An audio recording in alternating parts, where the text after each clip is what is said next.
This is Kick-Ass News. I'm Ben Mathis.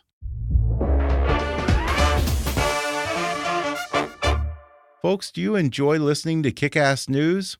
Well, then become a part of what I'm doing here and help support the show by going to patreon.com/kickassnews and making a donation. Your encouragement and support is always appreciated. And now, enjoy the podcast. We are an assault team, just 6 of us. This is my first patrol. I'm thinking, it's a beautiful country. There's these stacks of rocks, Taliban fighting positions. I start walking over there, camera in hand, taking pictures, making sure we get all this documented. Holy cow. These rounds are hitting inches away from me. These guys were shooting at me. Yeah, welcome to Afghanistan. Hi, Mom. We knew that only 50% of us would make it back. The Taliban knew where we were. Hey, I got video of it. You do? That's a preview of a new 5-part documentary reality series called Taking Fire, which premieres Tuesday night, September 13th at 10 p.m. Eastern on the Discovery Channel. It follows a handful of rookies with the Army's famous 101st Airborne Division, who in 2010 packed helmet cameras to film their one-year deployment to the farthest flung region of the Taliban-held Korangal Valley in Afghanistan. The footage they brought back charts an extraordinary first-eye view of modern warfare in one of the deadliest places on Earth, and it plunges viewers into the heart of the action for a visceral experience unlike anything previously captured by news reporters and traditional documentaries. Today I'll talk with the 2 men who did triple duty as soldiers, cameramen, and stars of this unconventional series, Privates Kyle Boucher and J.J. McCool. They'll reveal how they were able to film this remarkable footage without interference from the Pentagon brass, and some of the risks they took to get the perfect shot. I'm talking film shots and gunshots. They'll discuss the creepy feeling of fighting an enemy they couldn't see, but who was constantly watching them. And we'll talk about their, at times, frustrating working relationship with the Afghan National Army and the local police forces. Plus, getting shot in the shower, getting shot at dinner, and the world's deadliest gym. Believe me, folks, there's a reason this show is called Taking Fire. And we'll hear all about it with Privates J.J. McCool and Kyle Boucher in just a moment.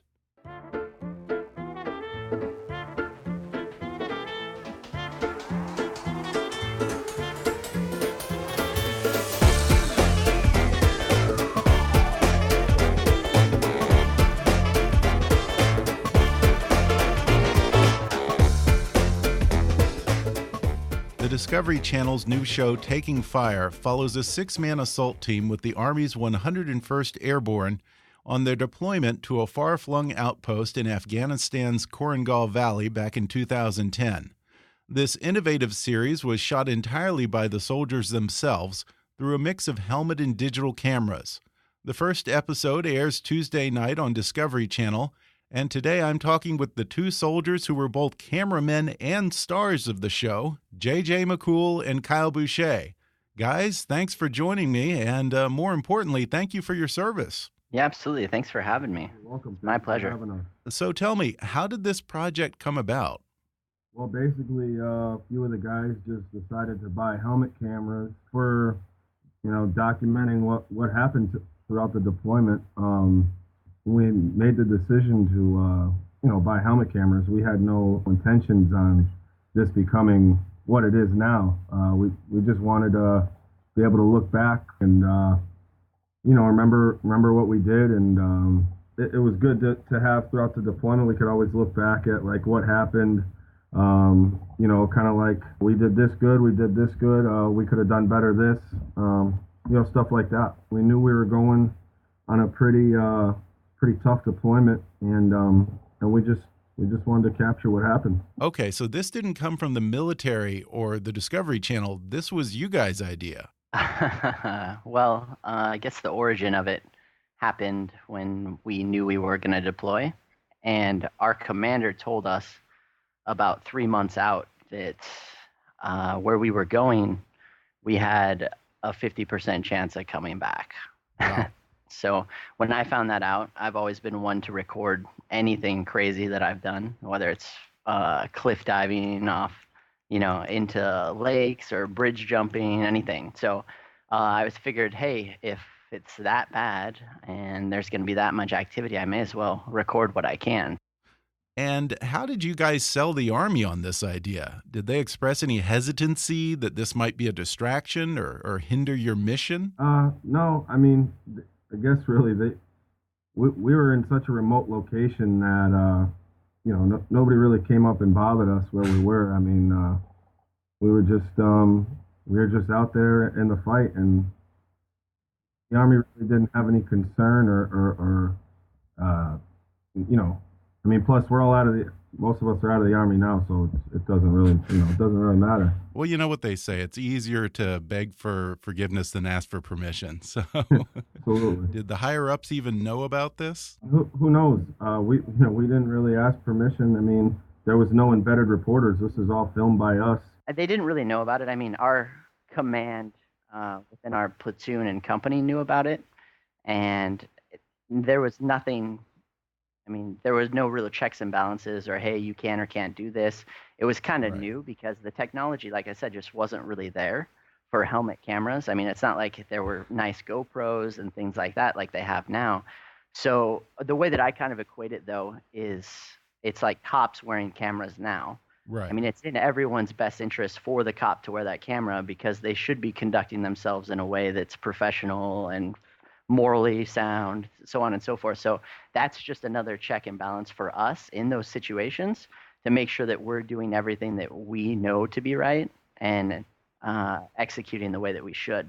And I think the idea as we got into it was, hey, let's, try and compile this footage and make some kind of something, like a Restrepo or a hornet's nest, something like that, Yeah, the military tends to be very careful when they're embedding reporters on the battlefield. So you weren't at all concerned that at some point the higher-ups were going to shut this down? No, and where we were, and you'll see, and the viewers will see as they kind of watch it, I mean, we were in the wild, wild west is kind of what we called it. So just in the middle of the Pesh, left out, almost not high and dry, but I mean, it was a constant fight. And a lot of the higher ups wouldn't even come to our cop, let alone see what you're recording, So we didn't even have civilian contractors that would come over and work on anything, our internet, or for whatever reason, anything goes out. I mean, we were kind of stuck. Wow. Because it was too dangerous for the civilians to come out. And I mean, none of the brass or higher ups really even came out. And I think that even if they did, they wouldn't have been against it. Have you gotten any response from the Army now that it's about to go on the Discovery Channel, or any reaction? No, I haven't personally. I think moving forward, as Ra put together this docu-series, they had to get some DoD approval just as they were submitting the edits and the rough cuts, just to make sure there wasn't anything for whatever reason that shouldn't be on there. Right. But it never really was a thought of mine, and it's still, I mean, even now, no one has contacted me, and I don't think that anywhere on any of that footage there was anything we did wrong, so that they would really have a reason to say, hey, let's try and conceal this footage. So let's talk about the production side of this. You guys jerry-rigged these helmet cams yourselves. Were these GoPro cameras, or what were you working with here? They're called Contour HD. They were like the prequel to the GoPro. And the nice thing about it was it had a really low profile. So I was able to mount it just on the side of my helmet, as you see in a lot of the footage. And you kind of you would see exactly what I was seeing. Yeah, well, I think that it looks quite good for what you were working with there. So you didn't find yourself going back out into the line of fire to capture a shot or anything? You didn't barely, escape with your life and say, oh, we got to go back out. We lost the shot. I'm not going to say I didn't do that because... You sound a little nuts to me, JJ. More than a few times. Okay. And when you're so often in those situations, it almost, I don't want to say you get like kind of crazier or you want to be more daring, but it is almost like that because it's so familiar. You almost want to take one step further out or, do something that was a little more than what you did in the last firefight so that it still keeps that, because that, I don't know, there's a feeling you get when you're being shot at, as weird as that sounds. I mean, it's an adrenaline rush and it's something that you've never felt before. And it's like any experience. I mean, there's that high, and then as you continue to do the same thing over and over, you don't get quite that rush. You were there in 2010, which was around the peak of the surge in Afghanistan. What was your mission? We basically were there to work ourselves out of a job. We trained the ANA. The ANA came out with us on almost every mission. Eventually our mission was to turn over the war to the Afghan National Army and the people of Afghanistan. I don't even remember exactly what Obama was saying our mission was, go over there, try and do the whole win the hearts and minds, right? Mm-hmm. And I mean, a lot of times that just means, hey, we're going to go talk to them about their hydropower plant, or we're going to go meet with the elders and see if we can't build them a bridge across the river, or if they have lighting issues. It's just simple, small things that seem very petty probably to us as Americans, but are very important to them. And that was kind of how we wanted to win their hearts and minds so that we could essentially get them on our side. Because if we had the villagers and the elders, then they would let us know when the Taliban were moving through, and we could essentially take care of them. And so I guess you kind of think that that's the mission, Mm-hmm. But very quickly, especially where we were, we learned that the mission every day was just making sure the guy to your left and right got back home safely. And that's kind of what it ended up being, because every day it was just nonstop. Taking Fire seems like the perfect title for this show because I'm watching this and the enemy is constantly taking pot shots all day long at you guys. You're getting shot everywhere, even on the outpost. I mean, did you ever have a moment's peace? That was the world we lived in. We were on Cop, Michigan. We took fire every single day. We went out on missions and got into numerous gunfights. Cop, Michigan was it was like shooting fish in a barrel. These guys came up over the mountains. They'd blast RPGs at us, small arms fire, recoilless rifles, mortars, everything they had. They'd try getting us, and we fought right back. It was nice in the sense that you never got complacent. For us, it was like every day we knew something was going to happen. It was just a matter of when and how many times. I mean, we were in almost every situation. We had casualties, we had KIAs, wounded, we called it 9 lines, we did all kinds of gun runs, we had every air asset you can imagine. So you really kind of ran the full gambit of it, and it was, Taking Fire is a pretty appropriate name. Yeah, because you just weren't getting shot at when you were in some kind of a combat situation out in the field. Even when you were at your base camp at Cop, Michigan, you guys are talking about getting shot at in the shower and getting shot at dinner. Yeah. People were getting hit in the showers or people, Lord. Just anywhere. So it really, the way that we had it, and you have to imagine how tactically inefficient this seems, that we have a base right in the middle of a valley surrounded by mountains that are thousands of feet above us. And they can sit in these rock formations all over around us, just lobbing anything they want. Whether that's grenades, RPGs, recoilless rounds, Dishka, small arms fire, whatever that may be. And knowing that when you're on base, there's not a lot you can do. It was Men's Health or Men's Journal, I think, did an article while we were there. We had the deadliest gym on Earth. So I think just during my time there, we had, it was 5 Purple Hearts given out just for people working out in our little makeshift gym. Well, now that you're back in civilian life, next time you run into one of these CrossFit fanatics that think they're so badass, you tell them about the world's deadliest gym. I think that'll shut them up pretty quick. And you would think that, and I probably could, but if they don't experience a deployment like that, they just really have no way to even relate to what that means. it's a difficult thing, you know. We're going to take a quick break, and then I'll be back with more with Privates Kyle Boucher and J.J. McCool of Discovery Channel's Taking Fire when we come back in just a minute.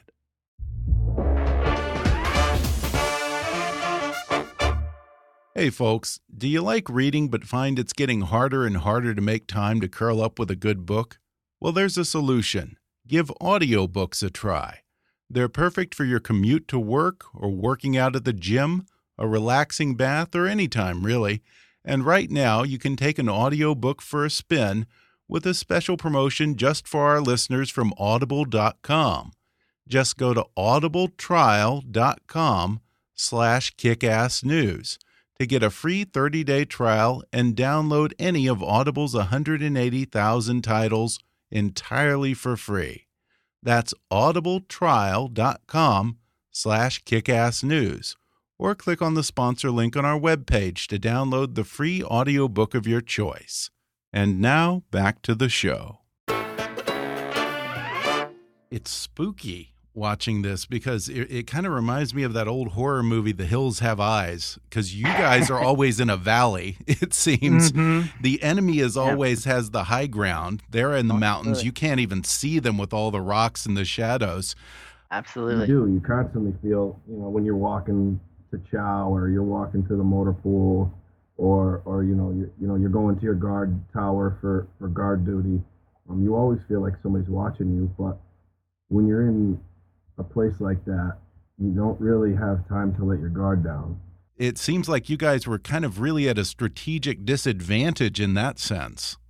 Well, in that sense, and the sense that, that's their home. These people grew up around there. They ran around those mountains all their life, they don't wear uniforms. They run around. They can hide anywhere they want. They know the land. They don't have any restrictions on firing at you. They're always the ones to fire first, so they always have the element of surprise. So you always find yourself in this reactive form where you're trying to adjust to what they're doing. And you just don't know when it's going to happen or where it's going to come from or what it's going to be this time. How do you even begin to fight an enemy like that? You start to see some signs, when something could happen or when it was likely to happen. Kids would start going inside. People would start leaving the streets. They'd move their livestock in, so on and so forth. So you could start to see these indications that something may or may not happen, right? Really? But, they have their radios, they have their smoke signals, and all that seems very primitive, but it's effective. Wow. And they had some systems set in place that made them, really effective for as simplistic as they are, and with the lack of resources they have. The element of surprise is the biggest thing in warfare. And then, of course, being on high ground all the time is huge. Yeah. So, and when we have to abide by things like the rules of engagement, of course, right? And they're firing at us from a house, and we can't do anything about that. It's like our hands are tied quite often. And Cop, Michigan has a very claustrophobic feeling to it because the whole outpost is designed as a series of mazes intended to keep you guys out of the open as much as possible. Yeah, absolutely. Absolutely. It really was a maze. We almost built like a rat's nest. Everything was covered or at least concealed where they couldn't see you or they couldn't directly shoot you. Everything had T-walls up. You had HESCOs everywhere, sandbags on everything. And even with all of that and all the force pro, they call it, which is just basically building up your positions and fortifying things, you couldn't keep up with it. And you couldn't get to the point where any place was really safe. We had the Tunnel of Love, which was this long tunnel made up of 2 HESCOs on each side. And, a wall over the top of it with 3 or 4 layers of sandbags. And, you'd run through it, and during a fire, base would be taking contact, and, you might be in the gym, you might be in the chow hall, and you got to run back and get with your team leader to let them know you're all right. And, it was kind of fun. One other fun thing about it is it looks like you got to play with some pretty great big boy toys there and some military tech that I've never seen before. Talk about some of the cool tech that you guys had at your disposal there.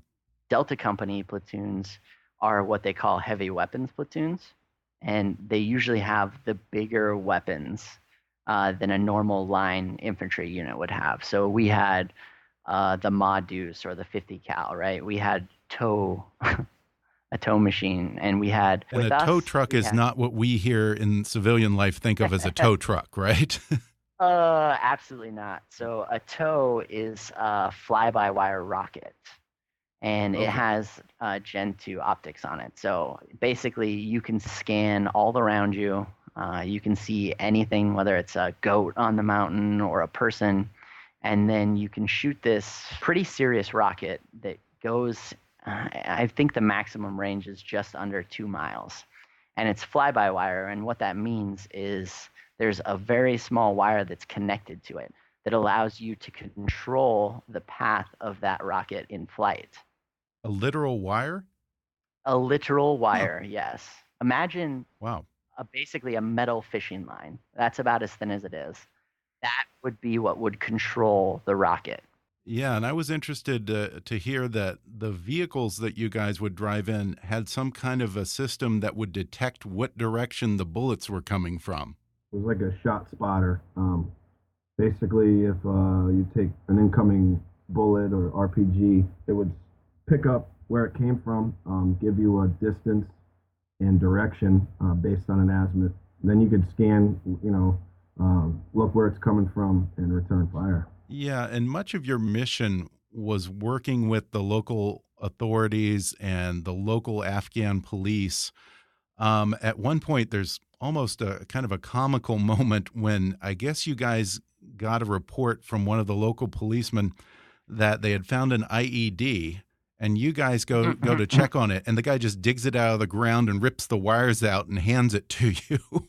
Yeah, very unorthodox, needless to say. So yeah, a lot of times our intel for missions that we would do would come from the Afghan National Police or the ANA or some kind of contact that would be within a village that we had. So yeah, in a particular situation, there was a time that one of the Afghan National Police had told us that there was an IED that had been implanted in the road just east of our cop, right? And then as we approached it, sure enough, yeah, one of the AMP guys had taken what appeared to be the switch or the detonator off of the implanted IED and had basically brought it to us. So that was a little interesting. I mean, definitely unorthodox and wouldn't be something that we would ever have done. I mean, it wouldn't be something that would be by the book for sure, but they don't do that, I mean, yeah. And that's part of the training moving forward is getting them to do things in a way that's a little more safe. I mean, they'll walk over an IED site to jump on it to see, if there's actually something there, which I mean, if we knew there was an IED implanted or even had intel, we would never do that, right? Yeah. Well, I mean, we'd obviously assess it, but we wouldn't go jump on it or go play with the wires, and they'll do this all day long. Yeah.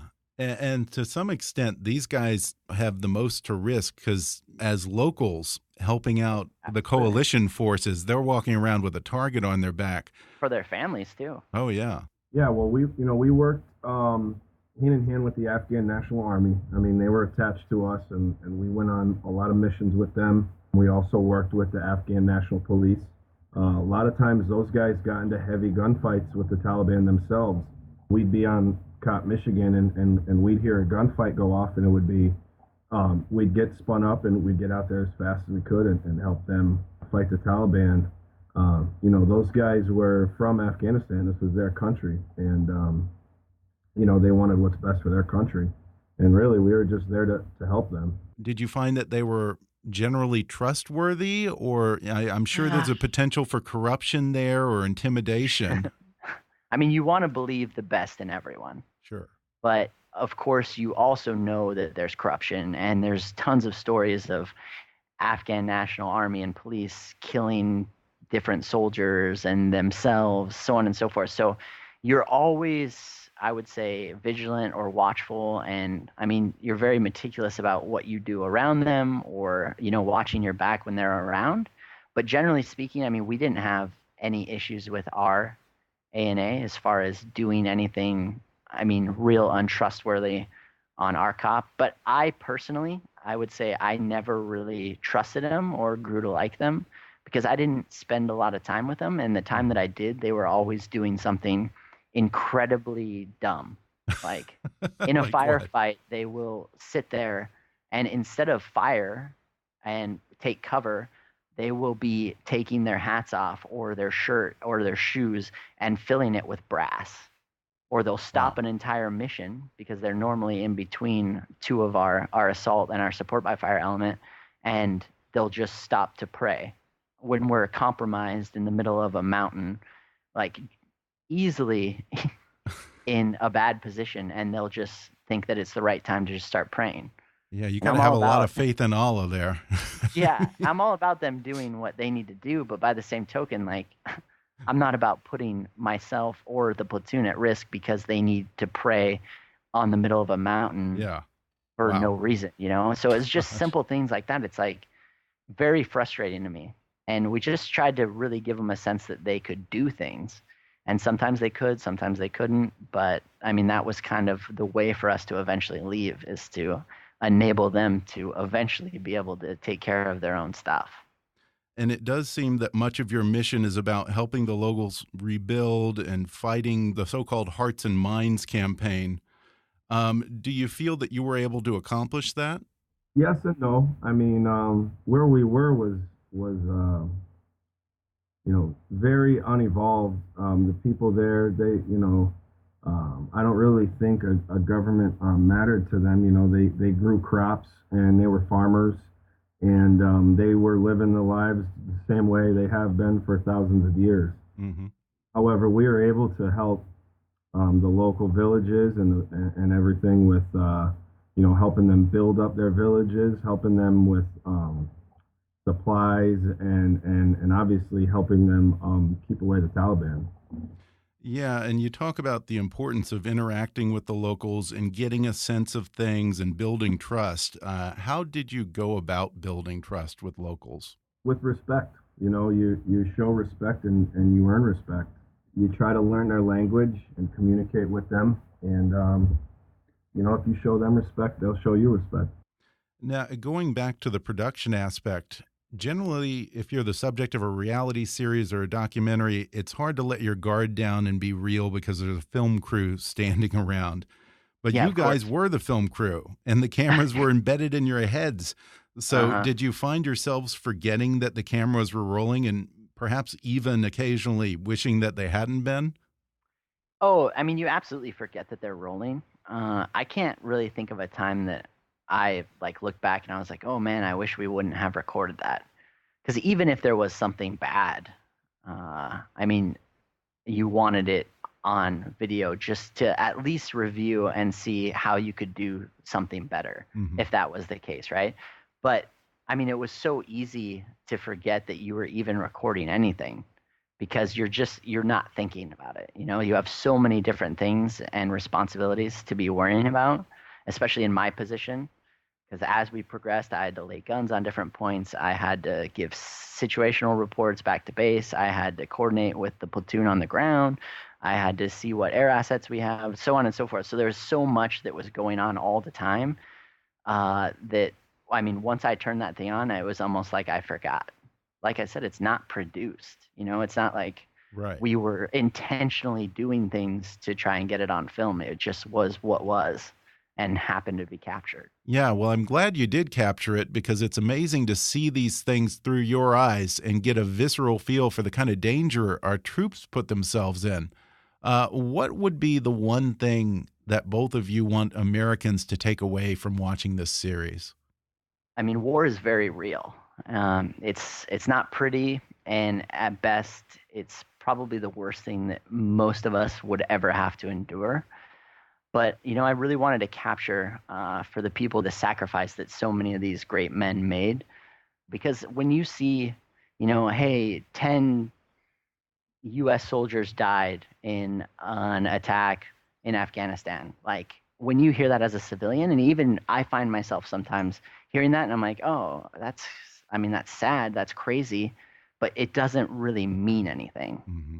So often when you see tragedy and you're not connected to it, it doesn't mean anything to you. It's just a number, But when you can put faces to those names and a story behind that, it really kind of stands out and makes you realize the sacrifice that so many have made and continue making, and what it really means to put on that uniform and say, hey, I'll do whatever you tell me to do so that we can be free.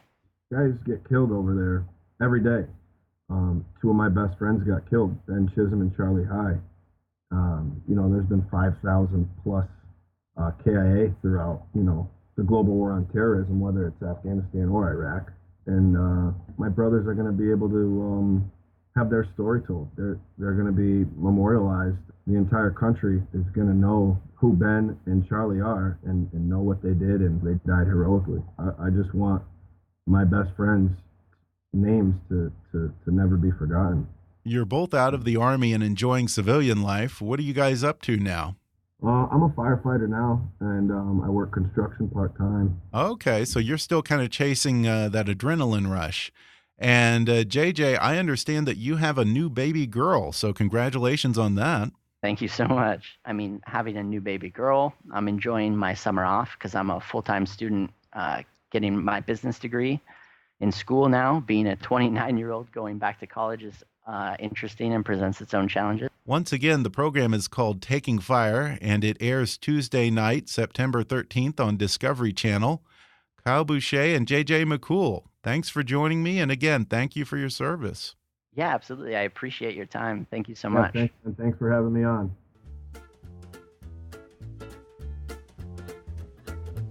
Thanks again to Kyle and JJ for coming on the show. Watch their 5-part documentary series called Taking Fire, which premieres Tuesday, September 13th at 10 p.m. Eastern, 9 p.m. Central on Discovery Channel. To find out more about Taking Fire, visit discovery.com. If you can, follow these brave fellows on Twitter, and I really encourage you to express your gratitude to them for serving our country in the most inhospitable of environments. Now, I haven't been able to find Kyle Boucher on Twitter, but maybe he'll open a Twitter account by the time the show airs. And JJ McCool's Twitter handle is @TeenFalcon13. Don't ask me, folks. I think JJ marches to the beat of his own drum. But definitely check out their show, Taking Fire, on Discovery Channel, Tuesday night at 10 p.m. Eastern. Be sure to subscribe to Kick-Ass News on iTunes and leave us a review while you're there. And if you really want to help out, then donate to our GoFundMe campaign at gofundme.com/kickassnews. Or if you prefer, you can set up a recurring monthly contribution at patreon.com/kickassnews. You can visit Kick-Ass News on Facebook or follow us on Twitter at @KAPolitics. And please be sure to recommend Kick-Ass News to all your friends on your social media. As always, I welcome your comments, questions, and suggestions at comments@kickassnewspodcast.com. But for now, I'm Ben Mathis, and thanks for listening to Kick-Ass News.